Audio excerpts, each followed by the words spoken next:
우리가 나가서 예수 믿으라고 하면 대부분의 사람들은 달갑게 여기지 않습니다. 특별히 친구 모임에서 예수 믿으라고 하면 난감한 기색을 보이거나 아니면 앞으로 그럴 거면 만나지 말자고까지 얘기합니다. 또 성도들에게도 예수 제대로 믿으라고 하면 왠지 불편한 기색을 감추질 못합니다. 마치 예수를 열심히 믿으면 아브라함처럼 이삭을 바치라고 하실 것 같아서 또는 방글라데시 선교사로 가라고 하실 것 같아서 주저하는 경우가 참 많죠. 사람들은 예수를 믿으면 개인의 자유가 빼앗기는 것으로 알고 있습니다. 하고 싶은 일 하지 못하고 하기 싫은 일 하라고 하는 것 같아서 불쾌하게 여기게 마련이죠. 우리가 믿음으로 살면 선택의 폭도 제한되고 주체적으로 살지 못하고 나약한 의존적인 삶을 살게 하는 것 같아서 거부하는 경우도 많이 있습니다. 사람들은 편하게 살고 싶어 하죠. 자기 개성을 마음껏 발휘하고 싶어 합니다. 세상을 즐기며 살길 원합니다. 그런데 예수 믿으면 이 모든 것을 다 빼앗길 것 같아 그런 마음이 들기도 하는 거죠. 어떤 사람은 세상살이도 벅차고 힘든데 여기 믿음 생활까지 하라고 하면 2중 3중고를 겪는 것 같다며 고사하는 경우도 많이 있습니다. 그런데 예수는 우리에게 분명히 말씀하시죠. 수고하고 무거운 짐진 자들아 다 내게로 오라. 내가 너희를 쉬게 하리라. 우리는 쉼을 원합니다. 바쁜 현대인의 생활 속에서 쉼은 그야말로 사막의 오아시스와 같지 않겠습니까? 그런데 오아시스에서만 머물러 있을 수는 없습니다. 아무 일도 하지 않고 집에서 이리 뒹굴 저리 뒹굴 해보면 일하는 게 얼마나 좋은가 하는 것을 실감하게 됩니다. 특히 실직한 사람들에게 다시 일을 하게 된다는 것은 얼마나 큰 기대가 되겠습니까? 쉼이라고 하는 것은 일을 벗어날 때만 누릴 수 있는 것이 아닙니다. 우리가 일을 하는 가운데서도 얼마든지 쉼을 누릴 수가 있습니다. 예수님 오늘 우리에게 분명히 말씀합니다. 수고하고 무거운 짐진 자들아 다 내게로 오라. 내가 너희를 쉬게 하리라. 나는 마음이 온유하고 겸손하니 내 멍에를 메고 내게 배우라. 그리하면 너희 마음이 쉼을 얻으리니 이는 내 멍에는 쉽고 내 짐은 가벼움이라. 예수님이 주시는 쉼은 두 가지입니다. 우리에게 짊어진 무거운 짐을 벗어나게 하심으로 쉼을 주세요. 또 하나는 예수님의 멍에를 메고 배울 때 쉼을 얻게 된다고 말씀하십니다. 예수님은 인생의 수고하고 무거운 짐에 짓눌린 우리를 초대하고 계십니다. 특정한 사람만이 아니라 모두를 초대하고 계시죠. 수고하고 무거운 짐진 자들은 누구라도 모두 당신에게 나오라는 겁니다. 그렇다면 수고하고 무거운 짐이라는 건 도대체 무엇인가? 우리는 예수님 시대로 거슬러 올라갈 필요가 있습니다. 당시 유대 사람들은 예수님의 초대가 무엇인지를 알고 있었어요. 당시 유대 사람들은 무거운 짐을 지고 있었습니다. 그렇다면 그들이 지고 있는 무거운 짐은 뭔가? 구체적으로 말씀을 드리면 당시 서기관들과 바리새인들의 가르침이었던 겁니다. 여러분 마태복음 23장 1절로 이렇게 우리가 읽어보면 예수께서 무리와 제자들에게 말씀하여 이르시되 서기관들과 바리새인들이 모세의 자리에 앉았으니 그러므로 무엇이든지 그들이 말한 바는 행하고 지키되 그들이 하는 행위는 본받지 말라. 그들은 말만 하고 행하지 아니하며 또 무거운 짐을 묶고 사람 어깨에 지우되 무거운 짐을 사람들의 어깨에 짊어 매게 했다는 겁니다.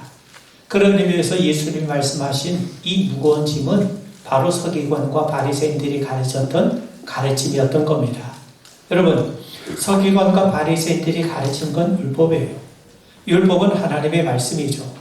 바울은 복음을 전했지만 그렇다고 율법을 부정한 것이 아닙니다. 율법은 선한 것입니다. 왜냐하면 선하신 하나님이 주신 것이기 때문이죠. 그런데 당시 유대인들에게 하나님의 말씀 곧 율법이 무거운 짐이 되었다는 것이 예수님의 판단입니다. 하나님은 거룩하시고 선하신 분이세요. 은혜가 풍성하신 분이세요. 우리를 자유케 하신 분이시지 우리를 종으로 부리는 분이 아니십니다. 우리에게 쉼을 주신 분이시지 과중한 노역으로 우리를 괴롭히는 분이 절대로 아니십니다. 여러분 하나님과 하나님의 말씀은 분리되지 않습니다. 그런데 하나님의 말씀에 무거운 짐이 되었다는 건 하나님이 그들에게 무거운 짐이 되었다는 걸 의미하지 않겠습니까? 하나님은 선하시고 사랑과 긍휼이 풍성하신데 어떻게 사람들에게 무거운 짐이 될 수 있겠습니까? 그건 하나님 말씀 때문이 아니라 하나님의 말씀을 가르치고 있는 사람들 때문에 그렇다는 겁니다. 여러분, 당시 유대 사회에는 로마의 지배를 받고 있었어요. 그리고 당시 유대 사회를 지배하는 대표적인 그룹이 두 그룹이 있었는데 우리가 아는 것처럼 사두개파와 바리새파입니다. 사두개파 사람들은 모세 오경, 창세기, 출애굽기, 레위기, 민수기, 신명기만이 하나님의 말씀으로 인정을 하고 있습니다. 그들은 오경에 나오는 613개의 율법을 문자 그대로 지킬 것을 강조해 왔어요. 반면 바리새파 사람들은 모세 오경만이 아니라 조상들로부터 전해져 내려온 가르침, 즉 조상의 전통, 장로의 유전과 같은 이 구전 율법을 중심으로 성경을 해석해 왔습니다. 그들은 율법을 시대의 변화와 조화시키기 위해서 애써온 사람들입니다. 오경에 기록된 율법만으로는 현실적인 적용에 어려움이 있기 때문에 그들은 율법의 의미를 이런저런 방식으로 해석을 했는데 이 해석들이 구전으로 내려오면서 조상들이 전해져 내려온 조상의 전통, 장로의 유전이 되었던 겁니다. 쉽게 말씀을 드리면 오경에 기록된 613개의 율법을 현실에 맞게 적용할 수 있도록 해석한 결과물이 바로 장로의 유전, 조상의 전통이 되었던 겁니다. 여러분, 바리새인들이 조상의 전통을 소중하게 여긴 것은 그것이 율법의 의미를 구체적으로 밝혀주고 더욱더 현실성 있게 율법 생활을 할 수 있도록 도움을 주기 때문이죠. 한 가지 예를 들어보면 여러분, 십계명은 안식일에 일하지 말라고 말씀합니다. 안식일에 일하지 말라는 것만 말씀하고 있지 도대체 안식일에 해서는 안 되는 일이 어떤 일인가에 대해서는 구체적으로 우리에게 말씀하고 있지 않죠. 또 시대가 달라짐에 따라 일의 내용도 달라지지 않습니까?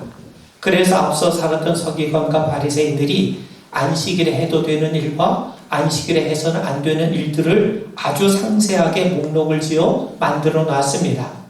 단적인 예를 하나 든다면 안식일에 2000보 미만으로 걸으면 일이 아니에요. 그런데 안식일에 2000보 이상을 걷게 되면 그건 일이 되기 때문에 절대로 해서는 안 되는 일이 되는 거죠. 이처럼 구체적으로 안식일에 지켜야 될 계명들을, 규칙들을 상세하게 설명해 놨어요.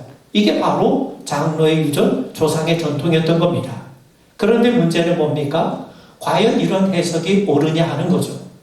무엇보다도 기록된 문자 그대로 율법을 지켜야 될 것을 주장하는 사두개파 사람들의 저항도 만만치 않습니다. 그래서 바리새파 사람들은 모세가 시내산에서 하나님의 율법을 받을 때 돌판에 기록된 율법만 받은 것이 아니라 구전 율법도 함께 받은 것이라고 주장을 해요. 이렇게 함으로써 자기 조상들의 입에서 입으로 전해져 내려온 가르침도 하나님이 주신 율법과 동등한 권위가 있다고 부여하기 시작을 했던 겁니다. 조상의 전통, 장로의 유전도 하나님의 율법과 동등한 것으로 유대 백성이라면 마땅히 지켜야 될 명령이라고 주장하게 이르렀던 거죠. 여러분, 이것은 마치 요즘 신사도 운동을 펼치는 자들과 비슷합니다. 무슨 말이냐면 여러분, 이스라엘은 이른 비가 내릴 때 씨앗을 뿌려요. 그리고 늦은 비가 내릴 때 추수를 합니다. 그런데 신사도 운동을 주장하는 자들은 어떻게 얘기를 하냐면 지금이 늦은 비가 내리는 시대라는 겁니다. 이른 비는 이미 내렸어요. 그때가 어느 때냐면 오순절 성령 강림 사건입니다. 하나님께서 오순절 성령 강림을 통해서 당시 사도들에게 성령 충만케 하시고 말씀을 주셔서 교회를 세우셨어요. 그때가 바로 이른 비가 내리는 때였다는 겁니다. 근데 지금은 늦은 비가 내리는 때라는 거예요. 그러니까 사도들이 씨를 뿌린 것을 자기들이 거두기 시작하게 되었다는 겁니다. 그래서 이른 비의 사도들에게 성령이 임한 것처럼 지금 늦은 비가 내린 바로 이때는 자기들에게도 성령이 임해서 자기들이 사도들과 동등한 권위로 추수를 하게 된다는 거죠. 그래서 자신들의 말을 사도들의 말, 즉 성경과 동등하게 여길 뿐만 아니라 오히려 자기들의 말을 성경의 권위보다 더 높이 두려고 합니다. 여러분, 이런 일이 어제 오늘의 일이 아닙니다. 이미 바리새파 시대 때부터 이미 이런 일이 있어 왔다는 거죠. 여러분, 율법의 내용을 구체적으로 적용할 수 있도록 한 것이 잘못됐다는 게 아닙니다. 그런데 사람들은 안식일에 관련된 세부 규정에 집중하게 되면서 정작 하나님이 안식일을 제정하신 그 귀한 뜻보다는 지금 내 걸음이 지금 몇 보 걷고 있는가, 거기에만 생각할 수 있도록, 거기에만 관심 가질 수 있도록 만들었다는 겁니다. 주객이 전도되었다는 거죠. 11조도 마찬가지입니다. 레위기에 따르면 토지 소산의 11조를 드리라고 말씀해요. 그런데 구약은 11조로 바쳐야 될 토지 소산품을 일일이 우리에게 열거하고 있지 않습니다. 그래서 서기관과 바리새인들은 어떤 품목의 11조를 드려야 할지 말아야 할지 고민하는 사람들에게 구체적인 지침을 줘요.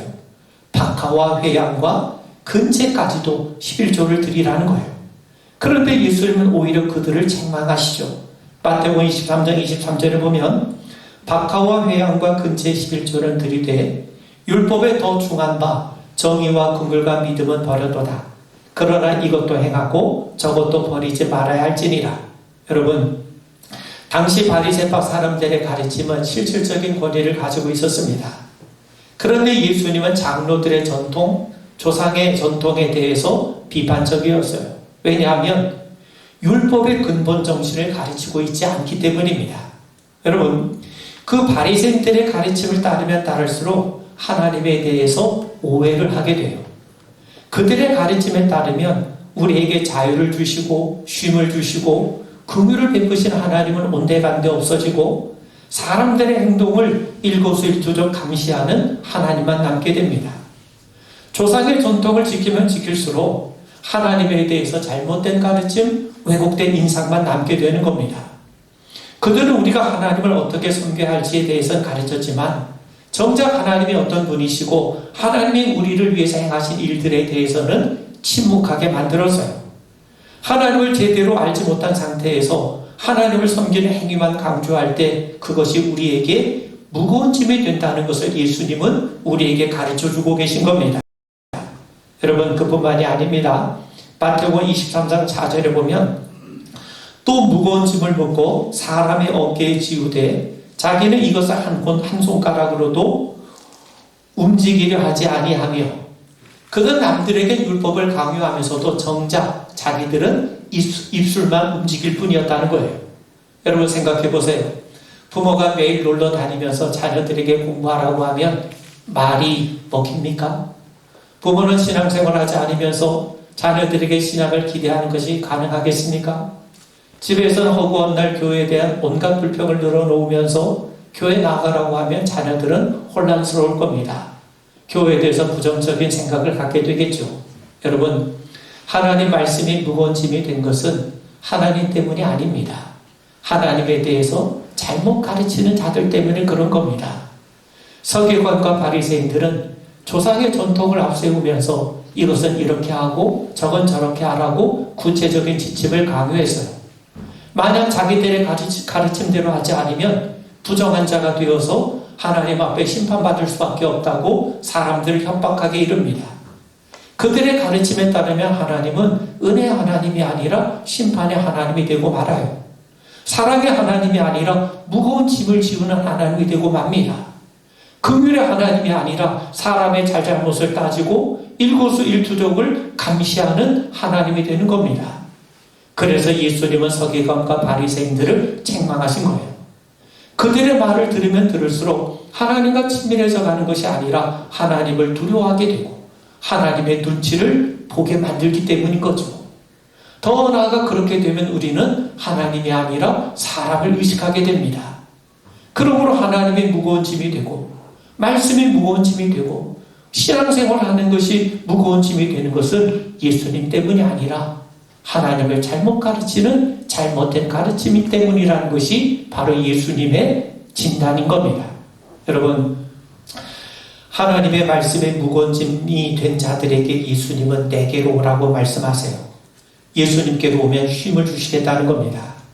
하나님이 짐이 아니라 쉼이고 억압이 아니라 자유가 계시고 우리의 것을 가져가신 분이 아니라 더욱더 풍성히 베푸신 분이심을 알게 된다는 겁니다. 여러분, 요즘 많은 사람들이 대형 교회를 찾죠. 일단 편해요. 부담이 없어요.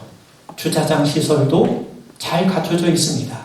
카페도 있고 다양한 프로그램도 있고 취미 활동도 있고 요즘은 반려견도 돌봐주는 시설을 갖추고 있습니다. 또 자기가 예배를 드리러 나오는지 안 나오는지 누구 눈치도 살필 이유가 없어요. 그야말로 편합니다. 편리함을 동시에 누릴 수가 있습니다. 그런데 여러분, 예수님이 쉼과 안식을 주신다고 해서 부담 없는 편함을 주신다는 게 아닙니다. 예수님이 당시 서기관과 바리새인들에 대해서 비판적인 태도를 취하셨다고 해서 지금 복음의 시대라고 해서 율법은 우리와 무관한 것으로 여기면 절대로 안 됩니다. 그건 예수님을 우리가 한참이나 잘못 알고 있는 것이죠. 예수님은 율법을 폐하러 오신 분이 아니라 완성하러 오신 분입니다. 예수님은 우리를 위하시는 분인 건 분명하지만 그렇다고 우리가 바라는 대로 소원을 들어주는 요술램프 지니가 절대로 아니세요.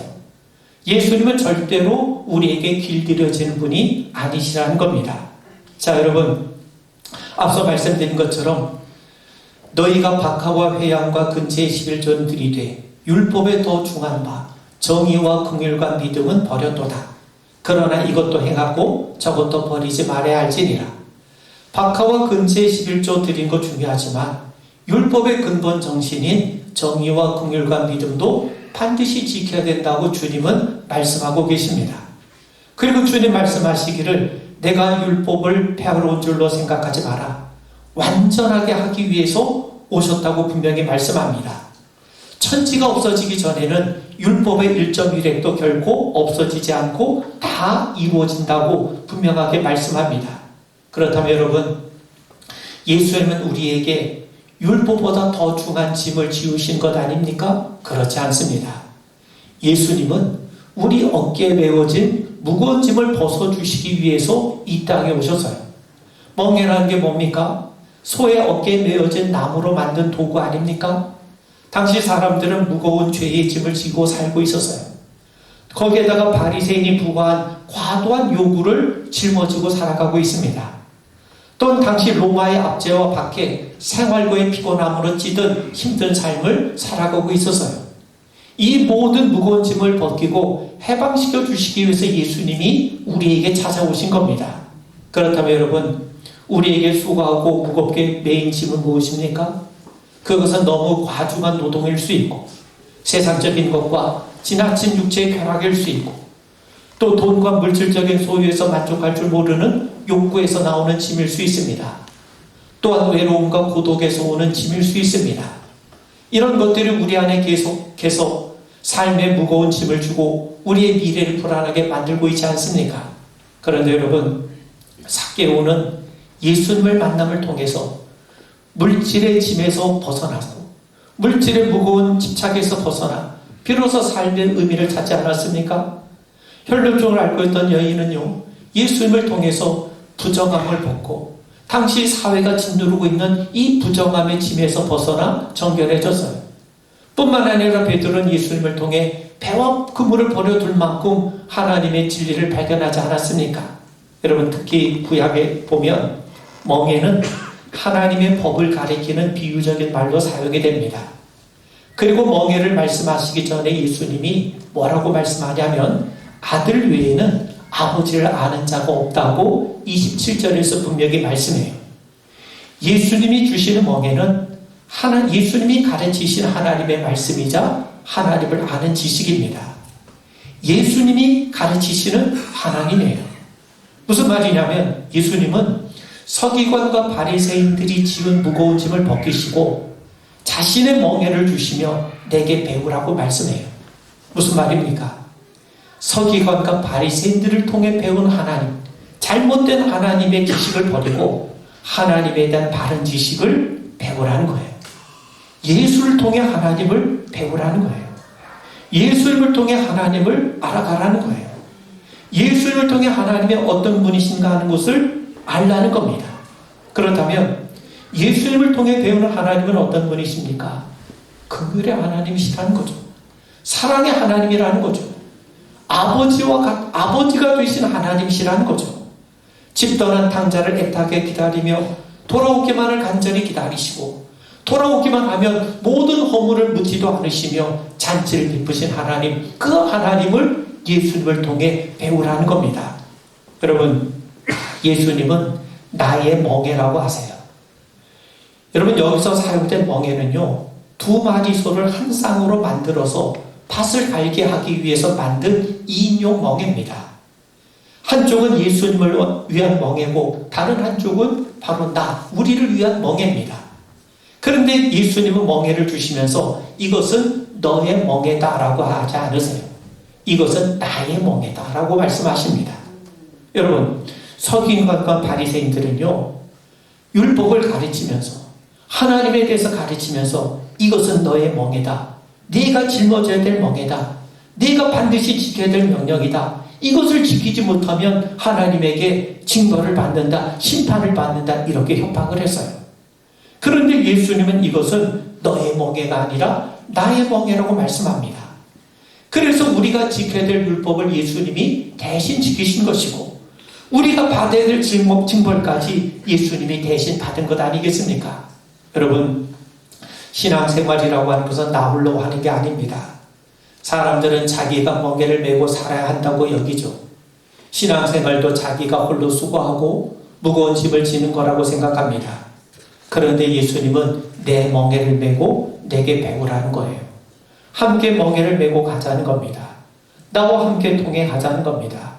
내 옆에서 나와 함께 하면서 하나님을 배우라는 겁니다. 내가 가르친 말씀을 통해 하나님을 알아가라는 겁니다.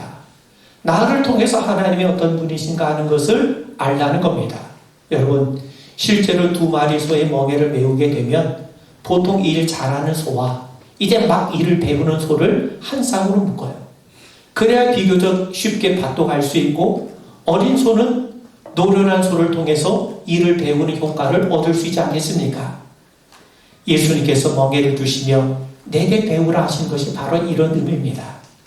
하나님을 알아가는 일에, 하나님께로 나아가는 일에, 하나님과 친밀한 사귐을 누리는 일에 예수님께서 도우시겠다는 겁니다. 아멘. 그래서 나와 함께 멍에를 매자. 내 멍에를 메고 내게 배우라고 말씀하시는 거예요. 여러분, 서기관과 바리새인들은요, 모세의 자리에 앉아서 가르칩니다. 자기들은 하지 않고 남들의 어깨에 무거운 짐을 지워요. 그들에게 배우는 하나님은 저 멀리 계신 하나님이세요. 거기서 주상 같은 눈으로 심판하시기 위해서 우리의 일거수 일투족을 감시하신 분이십니다. 그런데 예수님은 함께 멍에를 메고 밭을 갈자고 하세요. 예수님에게 배우는 하나님은 우리를 위하신 분이고 우리와 동행하신 분이고 우리에게 은혜 베푸신 분이고 우리를 위해 친히 일하신 분이세요. 그렇다면 여러분, 왜 예수님이 우리와 함께 멍에를 메고 가십니까? 예수님은 말씀의 육신이 되신 분이세요. 그렇기 때문에 이분보다 하나님을 분명하게 가르쳐 주실 수 있는 분은 없습니다. 그리고 앞절에 보시면 아버지 외에는 아들을 아는 자가 없고 아들 외에는 아버지를 아는 자가 없다고 말씀하지 않습니까? 그래서 우리는 예수님을 보면 하나님이 보이는 거예요. 예수님은 아버지를 보여달라고 하는 빌립에게 이렇게 말씀하시죠. 빌립아, 내가 이렇게 오래 너희와 함께 있을 때 네가 어찌 나를 알지 못하냐? 나를 본 자는 아버지를 보았거늘 어찌하여 아버지를 보이라 하느냐? 그러므로 예수님이 내 멍에를 메고 내게 배우라는 것은요, 예수님 자신이 온전히 하나님을 알리시고 온전히 그 은혜를 전부 우리에게 주시겠다는 거예요. 예수님을 통해서만 우리가 하나님을 제대로 알게 되고 제대로 하나님 앞에 설 수 있게 된다는 겁니다. 여러분, 자동차 기름이 떨어졌어요. 저 주유소가 한 200m 남짓 앞에 있습니다. 이제 아버지가 주유소로 그 자동차를 끌고 갑니다. 그런데 아이가 아버지를 돕겠다고 함께 밀어요. 자동차를 움직인 건 아빠지 아이가 아닙니다. 그런데도 아버지는 아이 때문에 이렇게 주유소까지 올 수 있었다며 아이를 칭찬해요. 처음엔 아이는 자기가 정말 힘이 있어서 그 자동차를 밀고 온 걸로 알고 있어요. 근데 철이 들면서 내가 아니라 아버지가 밀었다는 것을 깨닫게 되죠. 아버지가 옆에 밀어주지 않으셨던들 어찌 어린아이가 차를 밀고 주유소 앞까지 올 수 있었겠습니까? 여러분, 서기관과 바리새인들이 지어준 멍에는 뭐냐? 아이 혼자 차를 밀고 가라는 겁니다. 그러면 너무 힘들죠. 할 수도 없어요. 반면 예수님이 지어준 멍에는 아이 옆에서 차를 함께 밀고 가는 아버지가 계시다는 겁니다. 그러면 너무 가볍습니다. 왜? 아버지가 밀어주시기 때문이죠. 우리도 마찬가지입니다. 돌아보면 온통 모든 무게가 예수님께 쏠려 있고 예수님께서 메고 일하셨음을 알게 됩니다.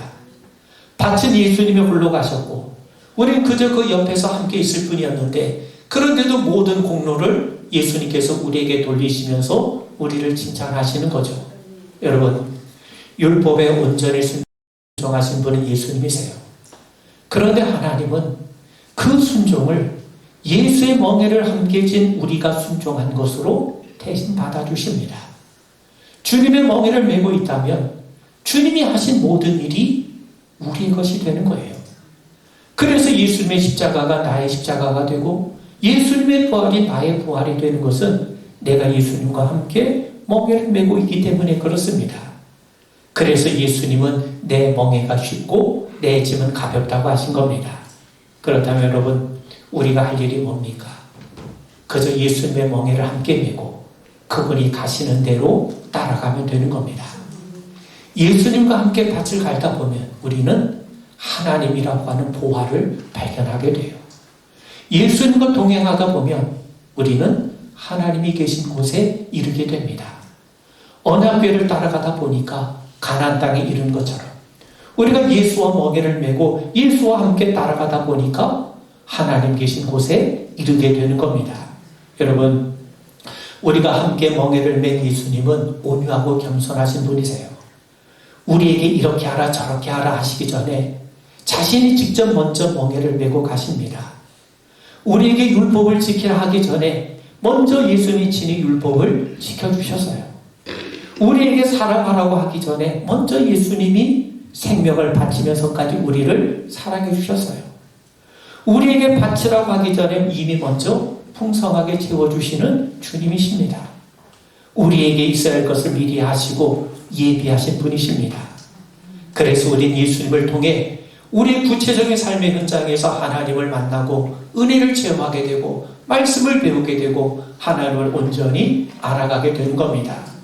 사랑하는 성도 여러분, 우리가 예수의 멍에를 메기 위해서는 먼저 내 어깨에 메어진 멍에를 벗겨달라고 간구해야 됩니다. 누가 무거운 멍에를 메어 놓았습니까? 우리가 수고하고 애쓴 것이 무엇입니까? 그것이 주님이 메어주신 것이 아니면 벗어나야 됩니다. 우리가 의무감으로 신앙생활 해왔다면, 하나님에 대한 감사와 감동 없이 해왔다면 그 신앙생활이 얼마나 무거운 짐이 되겠습니까? 주님께 벗겨달라고 간구하십시오. 예수님의 멍에를 메고 있으면서도 그분의 뜻과 어긋나게 고집을 부리기 시작하면 멍에는 가벼운 멍에가 아니라 무거운 멍에가 되죠. 여러분, 예수님과 함께 멍에를 메고 있는데 그 멍에가 너무 무거우면 어떻게 해야 됩니까? 간단합니다. 벗어버리는 게 아니라 그 무게의 중심을 예수님께로 돌리면 돼요. 멍에의 중심이 예수께 쏠려 있기 때문에 그만큼 우리는 쉽고 가벼운 겁니다. 그래서 예수님과 동행하는 것, 그분을 통해 하나님을 알아가는 것, 그것이 복된 것이고 그것이 어려운 일이 아니라 쉬운 일이에요. 왜?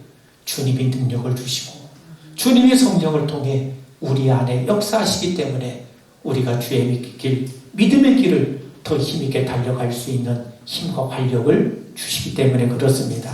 우리 기도합니다. 수고하고 무거운 짐진 자들아 다 내게로 오라. 내가 너희를 쉬게 하리라. 주님 말씀하셔서 주님 앞에 왔습니다. 우리 주님으로 인해서 주님과 함께함으로 우리 믿음 생활이 무거운 짐이 아니라, 우리가 주의 말씀대로 사는 것이 무거운 짐이 아니라 정말 주님으로 인해서 쉽고 가벼운 짐임을 우리가 깨닫게 하여 주시옵고, 또 주님의 멍에를 메고 함께 밭을 가는 동안 하나님이라고 하는 참된 보화를 발견하는 우리 모두가 되게 하여 주옵소서. 예수님 이름 받들어 간절히 기도하옵나이다. 아멘.